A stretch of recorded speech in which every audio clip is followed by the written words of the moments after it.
Alors, je vais rapidement passer à...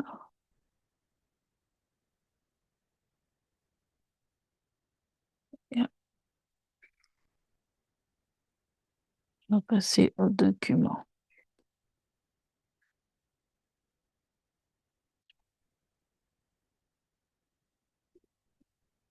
Alors, dernièrement, on a parlé des l'ange de l'Éternel. On a parlé des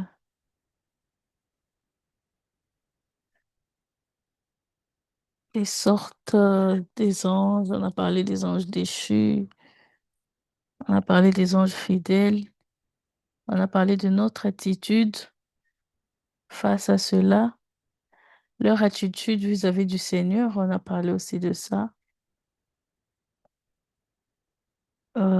Dites-moi, hein, leur attitude vis-à-vis du Seigneur. Je sais qu'on a dit ça. On a parlé de Satan et des démons, qui il est. On a parlé de la définition de tous les noms qu'on l'appelle l'ennemi, le prince de ce monde, le malin, le tentateur, le Dieu de ces siècles. Donc, vous imaginez qu'on l'appelle même le Dieu de ces siècles. Je m'excuse. Dans 2 Corinthiens 4:4, si notre évangile est encore voilé, il est voilé pour ceux qui périssent, pour les incrédules dont le Dieu de ces siècles a aveuglé l'intelligence, afin qu'ils ne vissent pas briller la splendeur de l'évangile de la gloire de Christ, qui est l'image de Dieu. On l'a appelé l'accusateur, on a parlé de son origine.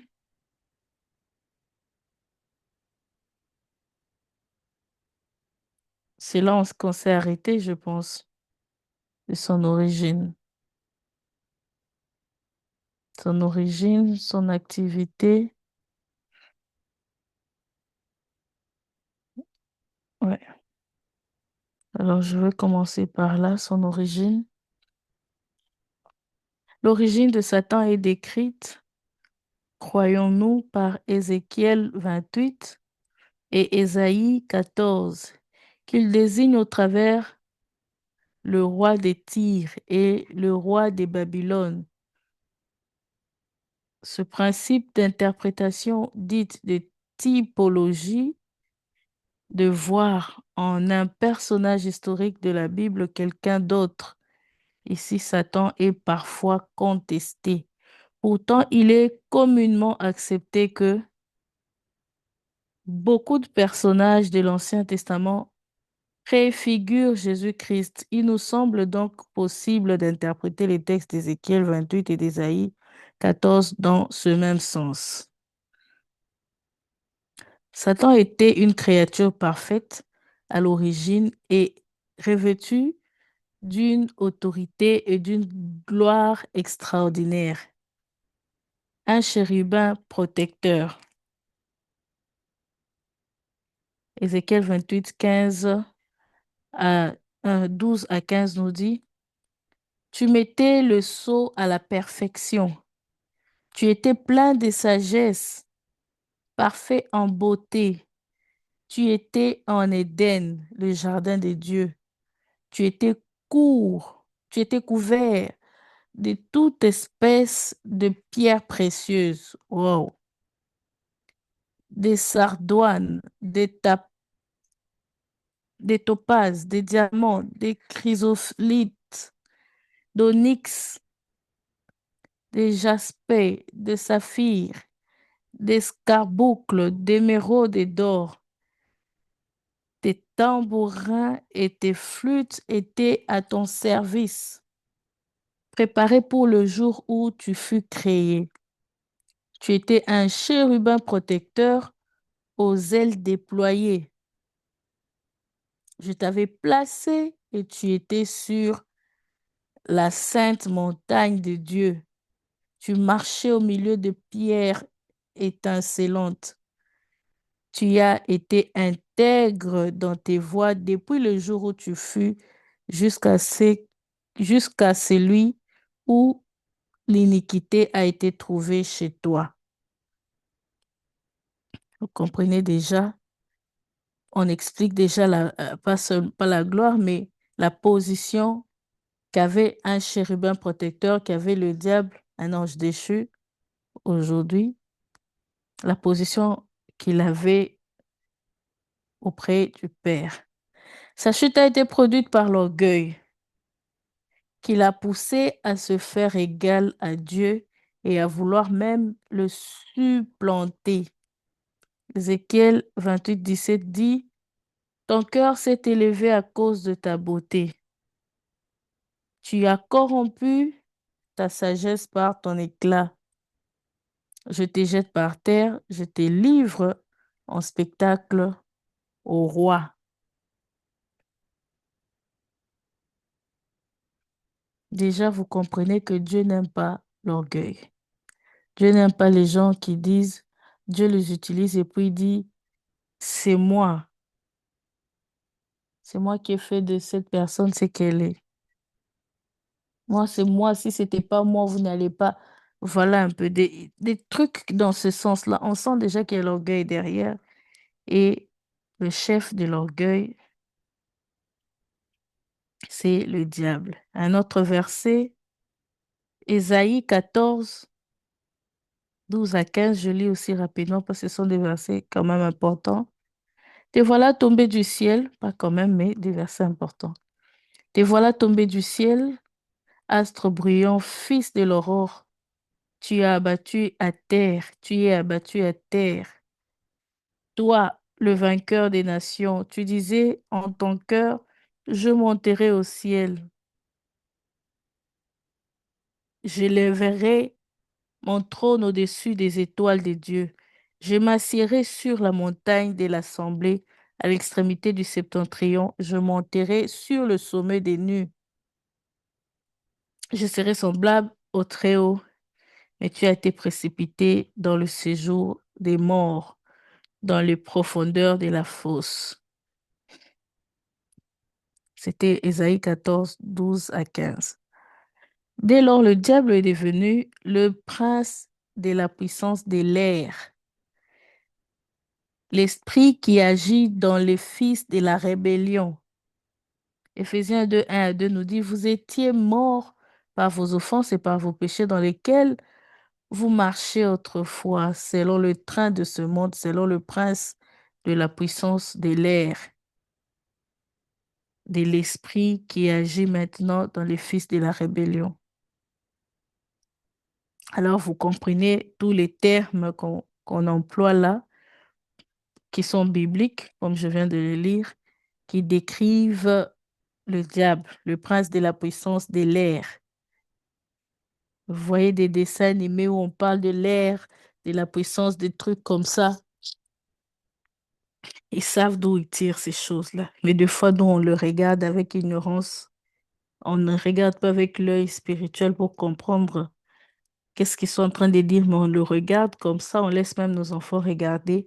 Et il y a des messages subtils, subliminaux, qu'ils laissent passer comme ça dans ces genres de films et des dessins animés, comme je disais l'autre fois. Son activité est incessante et sa tactique redoutable.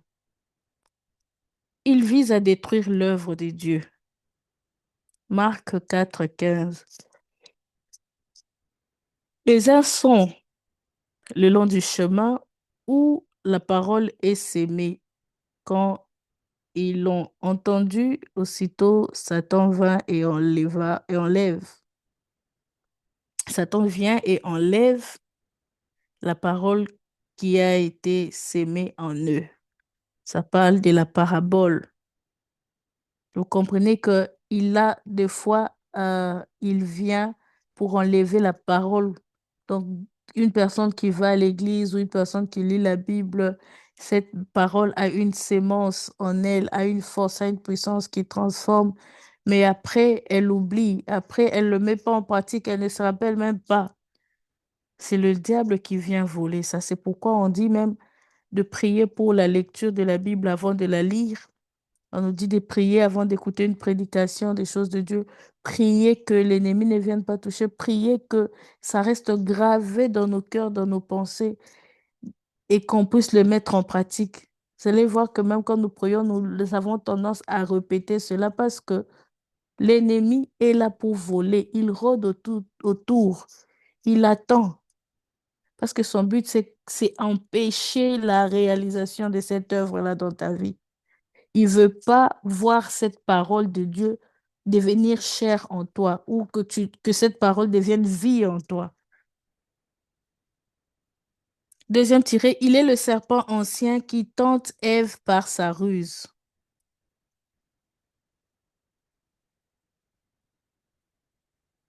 1 Corinthiens 11:3, Apocalypse 12:9 et puis Apocalypse 22. Toutefois, de même que le serpent séduit Ève par sa ruse, je crains que vos pensées ne se corrompent et ne se retournent de la simplicité à l'égard de Christ.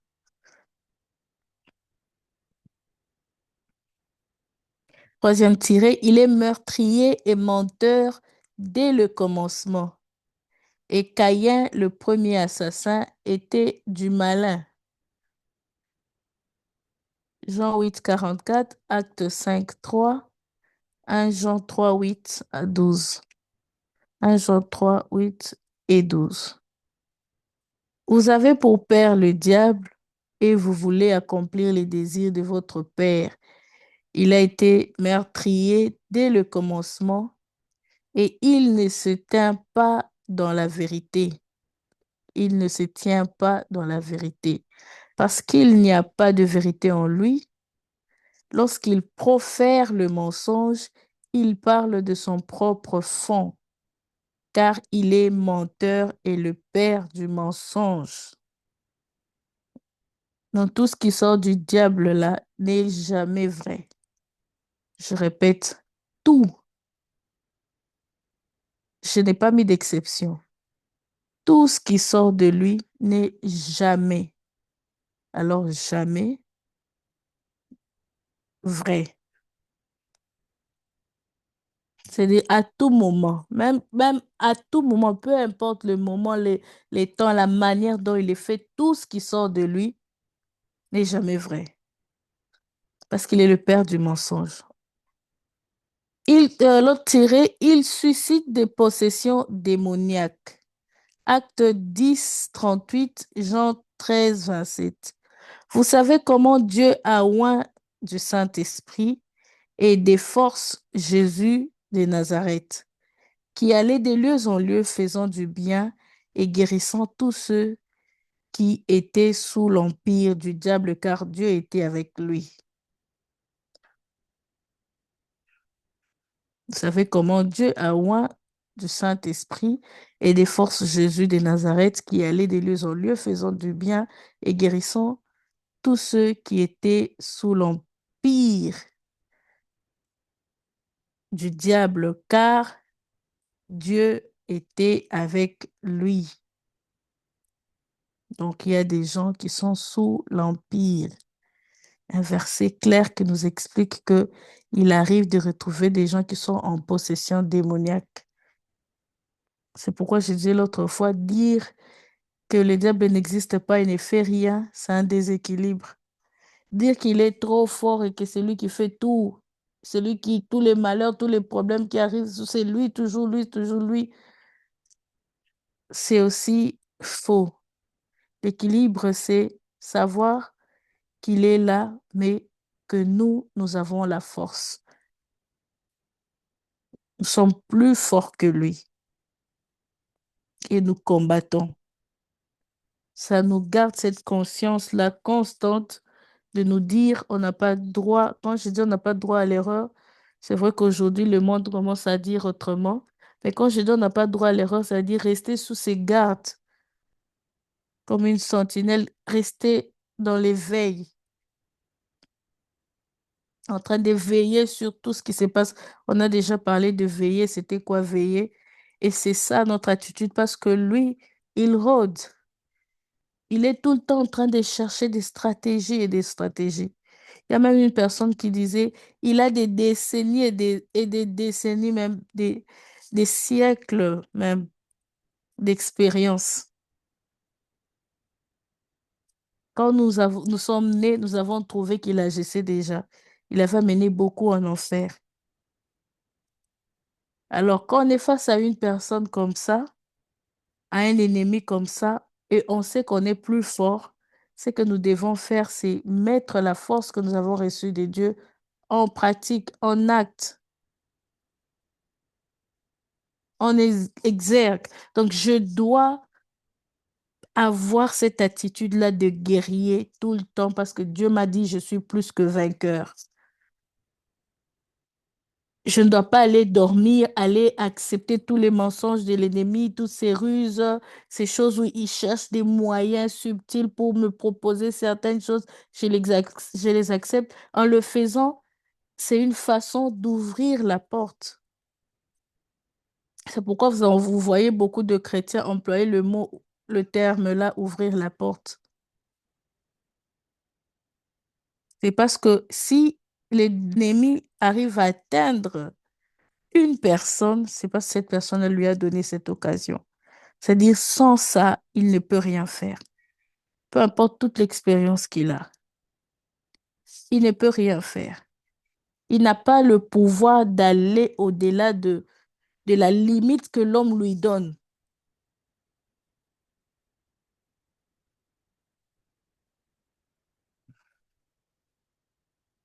Alors, l'autre, c'est il harcèle les chrétiens. Luc 22 31 à 32, il harcèle les chrétiens. La Bible nous dit, le Seigneur dit, Simon, Simon, Satan vous a réclamé pour vous cibler, excusez-moi, pour vous cribler comme le froment. Mais j'ai prié pour toi afin que ta foi ne défaille point. Et toi, quand tu seras converti, affermis tes frères. Vous comprenez déjà par ces versets que la prière, on dit le diable avait déjà réclamé Simon. C'est-à-dire, des fois, il vient réclamer des choses. Dans les réclamations, quand on rentre dans beaucoup d'histoires, il y en a plein. Il y a des parents, des grands-parents, des ancêtres qui ont fait des pactes avec le diable, qui ont même sacrifié leur descendance. Au point quand une personne naît, elle ne sait même pas ce que ses grands ou ses arrière-arrière avaient fait, mais elle se retrouve en train de subir quelque chose, en train d'être sous l'empire, comme on venait de lire, sous l'emprise de quelque chose, d'un mauvais esprit, alors qu'elle n'a rien fait. C'est pourquoi on dit, nous naissons pécheurs. Elle se retrouve déjà en train de faire des choses, des habitudes là qu'elle ne comprend pas. Et c'est là qu'on demande à ceux qui sont déjà chrétiens d'intercéder. Des fois, tu peux même être en train d'intercéder, tu ne sais pas pour qui tu le fais, tu pries seulement pour les personnes qui sont sous l'emprise de l'ennemi. Seigneur, délivre-les. Des fois, Dieu te révèle une personne précise et ils sont déjà dans cette emprise, mais Dieu ici dit dans ce verset que c'est le Seigneur qui... Donc, quand le diable, l'ennemi, a réclamé, par rapport à l'exemple que je viens de donner, par exemple, ce que je viens de dire, il le fait, mais Christ vient intercéder pour cette personne. Il vient prier pour la personne afin que la foi de cette personne ne faille point, ne défaille point. C'est pourquoi, quand je parlais des armes des esprits, on parlait du bouclier de la foi pour éteindre tous les flèches. Quand on porte un bouclier, vous voyez les anciens soldats, même dans des films, on voit comment ils étaient habillés. Ils avaient des grands boucliers. Des fois, certains, c'était en métal, je pense que tous d'ailleurs. Même quand on va dans les musées, on les voit encore. Des grands boucliers. Et quand ils voyaient une flèche de loin, il mettait ce bouclier, la flèche frappait au bouclier, elle tombait. Alors ici, on dit que l'intercession que Dieu a fait pour la personne qui était sous l'emprise du diable, pour la personne qui était réclamée par le diable, l'intercession que Dieu avait fait, c'était pour que cette personne-là ait la foi, qu'il ne défaille point. Quand on dit point, ça dit que ça, elle va plus céder. Vous comprenez que même quand on parle du combat spirituel, on est en train de parler d'une foi qui sait reconnaître que là, ce qui est en train de venir ici, c'est une tentation. La tentation de Christ, quand le diable est venu tenter Christ, est l'exemple par excellence du vrai combat spirituel. Vous comprenez déjà que on nous a, ou certains, on nous a pas enseigné, mais on a entendu partout. Pour d'autres, on a mal enseigné ce qu'est le vrai combat spirituel. Ce que le diable faisait à Christ à la croix, c'était les flèches qu'il envoyait. Mais voyez comment ça s'est présenté, comment ces flèches s'est présentées. Ces flèches s'est présentées comme adore-moi. Vous- Pire encore, il y avait des flèches qui s'est présentées comme euh, comment le dire, saute comme tu as faim. Euh, Non, non, je prends l'autre tentation. Saute de là où tu es jusqu'en bas, et puis il va envoyer ses anges pour que ton pied ne heurte pas les sols. Vous comprenez? Je le dis en d'autres mots, comme il y a plusieurs versions. Il lui propose une tentation comme ça, vous pouvez imaginer. Et puis il dit clairement, il est écrit. Et quand vous rentrez dans la Bible, il est vraiment écrit ce que le diable disait à Christ. Mais seulement, la chose qu'il avait cachée derrière, c'était qu'il avait utilisé une vraie parole dans le mauvais sens pour détruire, en fait, pour amener Dieu à faire, pour amener Christ à faire ce qui n'était pas dans la volonté de Dieu. Vous voyez une forme des flèches, une des formes des flèches que le diable peut lancer. Il vient te dire, tu vois, la Bible dit, mais c'est pas, en fait, il a déformé ça. C'est pourquoi on nous demande d'être remplis du Saint-Esprit. La vraie victoire face à ce combat, c'est être rempli du Saint-Esprit, c'est avoir une intimité avec Dieu. C'est ça qui nous donne la force, qui nous donne la foi. Mais comme Christ avait déjà la foi, comme Christ connaissait aussi la parole, tout ça, on a déjà dit ça dans les autres niveaux. On a dit de la lecture de la parole, la méditation et tout ça. Vous comprenez maintenant ici l'importance de ces choses, de tout ce qu'on a enseigné.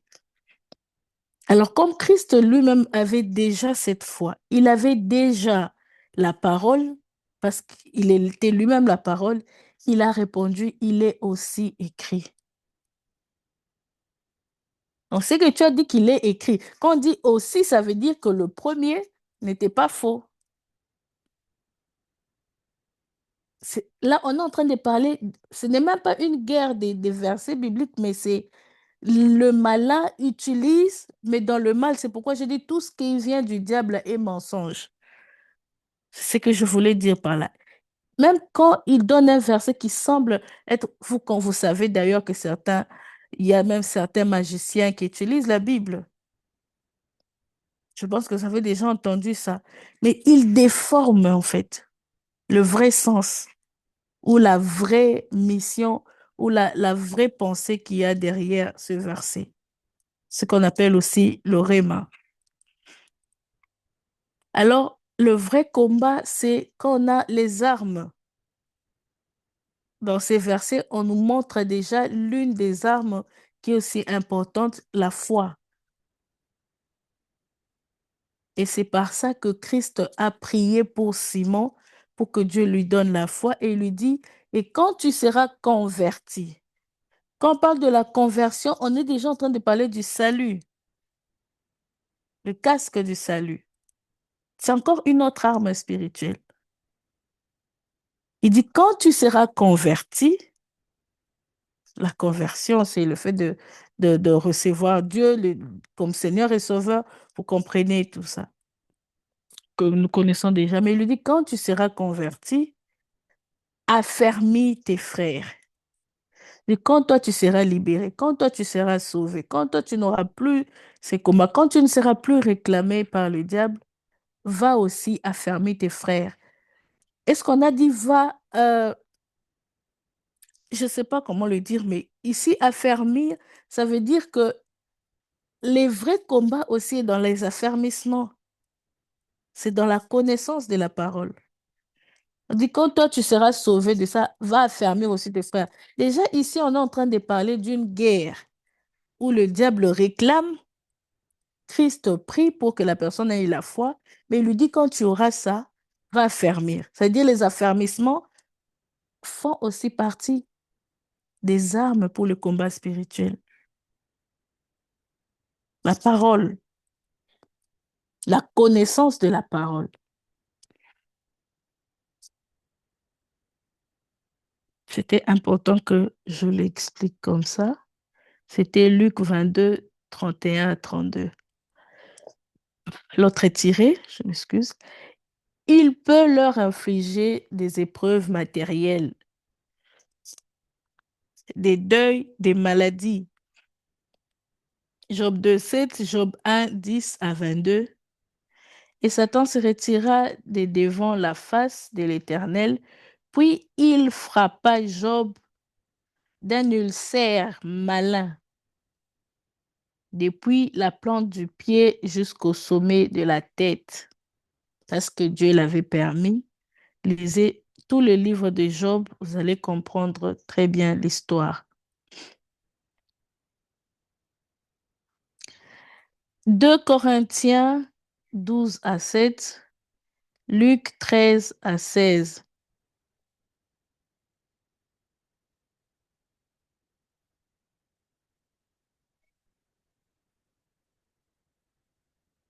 L'autre tiré, il cherche à entraver le ministère des envoyés de Dieu. Comprenez ses missions, tout ce qu'il fait. Il cherche des choses pour détruire. Donc là, il cherche à entraver le ministère des envoyés de Dieu. 1 Thessaloniciens 2, 18. Aussi voulions-nous aller vers vous, du moins, moi, Paul, une, des, une et même deux fois. Mais Satan nous en a empêchés. Vous imaginez? Aussi voulions-nous aller vers vous, du moins, moi, Paul, une et deux, une et même deux fois. Mais Satan nous en a empêchés.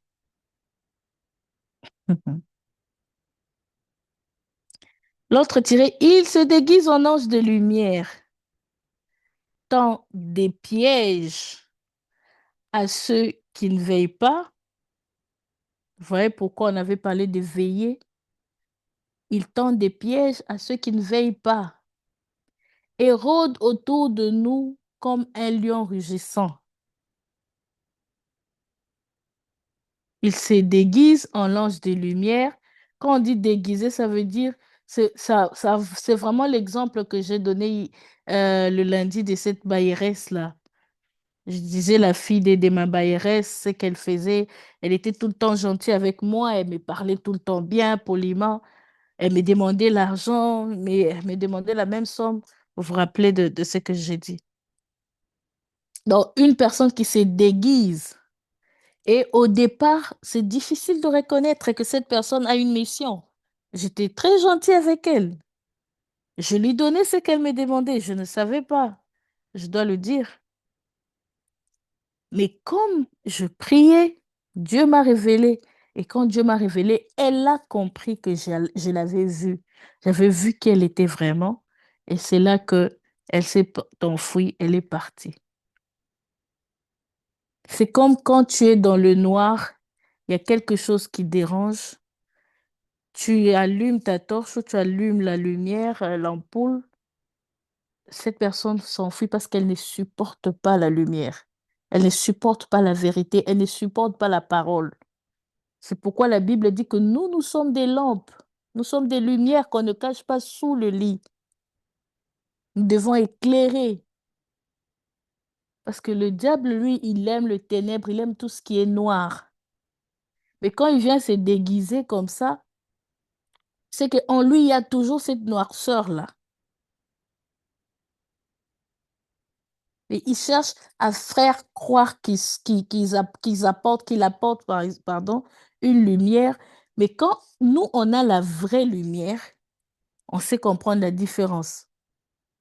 Alors, il fait semblant, il se cache, il porte un semblant. Ce n'est pas la lumière, c'est un déguisement. Il se déguise et il arrive à convaincre ceux qui n'ont pas la vraie lumière. Et comme il est déguisé, ceux qui n'ont pas la vraie lumière n'ont jamais goûté, ne savent pas à quoi ça ressemble. Ils pensent que c'est la lumière, le déguisement du diable qui est la vraie lumière. Et puis ils tombent. C'est pourquoi vous allez voir des gens qui disent des choses au nom de Dieu même. Tu dis, mais si tu le dis au nom de Dieu, mais comment tu peux insulter comme ça? Comment tu peux calomnier? Comment tu peux dire des faussetés comme ça? Comment tu peux appuyer des choses comme ça? Et puis elle te dit, j'ai prié même avant de commencer ça. Parce que c'est sûr qu'elle a mal prié. Elle priait pour ses envies, son orgueil, pour atteindre sa mission. Avec les réseaux sociaux aujourd'hui, certains, c'est pour gagner des vues. C'est faire de l'argent, c'est chercher à se faire connaître.